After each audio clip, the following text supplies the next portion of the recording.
राजस्थान की वीरभूमि में बसा एक ऐसा किला जहां सूर्य ढलते ही सन्नाटा छा जाता है।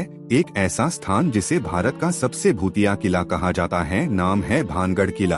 क्या सच में यह भूतिया किला है? आइए जानते हैं इसकी पूरी सच्चाई। राजस्थान के अलवर जिले में बसे भानगढ़ किले का निर्माण राजा माधो सिंह प्रथम ने 17वीं शताब्दी में करवाया था। माधो सिंह आमेर के प्रसिद्ध राजा मान सिंह के छोटे भाई थे। भानगढ़ को एक सुंदर वैभवशाली नगर के रूप में बसाया गया था। यह किला पहाड़ियों की तलहटी में बसा है, जिसके पीछे अरावली की ऊंची चोटियां हैं और सामने एक विशाल मैदान फैला हुआ है। शहर में सुंदर महल, मंदिर, बाजार और हवेलियां थीं। किले की बनावट से यह पता चलता है कि यह सिर्फ एक युद्ध दुर्ग नहीं, बल्कि एक समृद्ध रियासत का प्रतीक था। लेकिन जो स्थान एक समय पर रौनक से भरपूर था, आज वहाँ केवल वीरान, बर्बादी और रहस्य बाकी हैं। ऐसा क्या हुआ कि पूरा शहर उजड़ गया? कहानी शुरू होती है राजकुमारी रत्नावती से, जो भानगढ़ के राजा की बेटी थीं।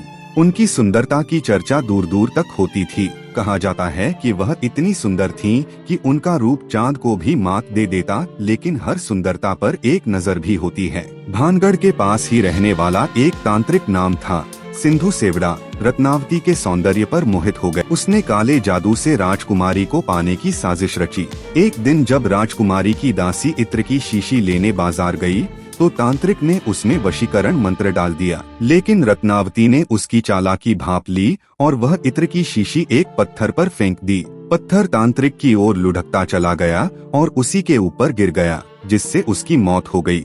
मरते समय उसने श्राप दिया कि यह नगर जल्द ही बर्बाद होगा, कोई जीवित नहीं बचेगा और कोई भी पुनः इसकी छत नहीं बना पाएगा। कुछ ही समय में भानगढ़ पर एक दुश्मन राज्य ने हमला कर दिया। युद्ध में राजा मारे गए, राजकुमारी गायब हो गई और नगर तबाह हो गया। श्राप क्या सच में काम कर गया? भानगढ़ किले के बाहर आज भी भारतीय पुरातत्व विभाग की एक चेतावनी लगी है। सूर्यास्त के बाद इस परिसर में प्रवेश निषेध है। भारत में किसी भी ऐतिहासिक स्थल पर ऐसी चेतावनी नहीं दी गई। स्थानीय लोग मानते हैं कि रात होते ही यहाँ अजीब घटनाएं होती हैं। रहस्यमय परछाइयां, अचानक ठंडी हवाएं, महिलाओं की चीखें, संगीत और पायल की आवाजें और कई लोगों के साथ हुआ अजीब व्यवहार। कई साहसी लोग जो रात में गए, वे या तो कभी लौटे नहीं या फिर मानसिक रूप से अस्थिर हो गए। अब बात करते हैं उन घटनाओं की जो भानगढ़ को भूतिया बनाती हैं। भारत और विदेशों से कई टीमों ने भानगढ़ में रिसर्च की।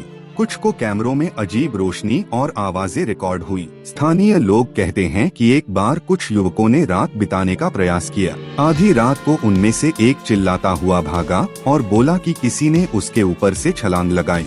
एक फोटोग्राफर ने बताया कि उसकी कैमरा स्क्रीन काली हो गई और अगली सुबह टूटे हुए लेंस में एक परछाई दिखाई दी। कई लोगों का कहना है कि जैसे ही आप किले के अंदर घुसते हैं, मोबाइल सिग्नल गायब हो जाते हैं। कुछ जगहों पर जीपीएस भी काम नहीं करता। ये सब बातें किले के रहस्य को और गहरा बना देती हैं। आज भानगढ़ किला एक लोकप्रिय टूरिस्ट स्पॉट है। दिन के समय यह ऐतिहासिक और खूबसूरत दिखाई देता है। मंदिरों की भव्यता, किले की बनावट, पहाड़ों का नजारा सब अद्भुत है। लेकिन जैसे जैसे शाम ढलती है, वायुमंडल बदल जाता है। परछाइयां लंबी होने लगती हैं, हवा ठंडी हो जाती है और कुछ अनकहा सा डर महसूस होता है। क्या यह सिर्फ डर का वहम है या वाकई यह किला श्रापित है? कुछ लोग कहते हैं कि ये सब मन का भ्रम है, तो कुछ कहते हैं कि इसका श्राप अभी खत्म नहीं हुआ है। भानगढ़ एक रहस्य है जहां इतिहास और लोक कथा मिलते हैं। एक ओर यह भारतीय वास्तुकला और संस्कृति का अद्भुत उदाहरण है और दूसरी ओर यह डर, भय और अंधविश्वास की कहानी है। क्या आप भानगढ़ किले में रात बिताने की हिम्मत करेंगे? इस वीडियो को लाइक करें, कमेंट में अपनी राय दें और ऐसे ही इतिहास और रहस्य से जुड़ी कहानियों के लिए चैनल को सब्सक्राइब करना न भूलें।